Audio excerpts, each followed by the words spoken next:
Sa dami ng coffee shop at coffee stall ngayon, ang hirap mamili ng susubukan. Pero ang isa sa mga tinitingnan ko sa isang coffee business ay kung gumagamit sila ng espresso machine. Minimum requirements yon para subukan ko yung kape nila. Nagpunta kami dito sa Masway sa San Rafael para tumingin ng gamit at nakita namin itong V-Coffee.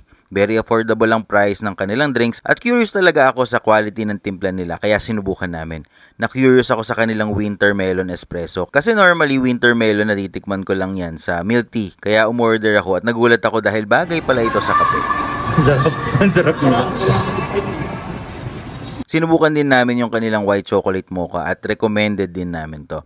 So ito yung kanilang white chocolate mocha for 110 16 ounce na cold iced coffee. Okay. Up. Pero ang pinaka nagustuhan ko sa mga in-order namin, itong ube latte. Ang sarap nito. Ang sarap.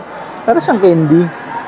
Ito naman yung kanilang non-coffee na ice. So, ube latte yung ating in-order.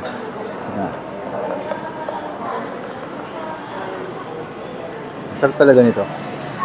And so kung naghahanap kayo ng masarap, affordable na coffee, at nandito kayo sa San Rafael, puntahan nyo dito V-Coffee sa loob ng Masway Supermarket and Department Store.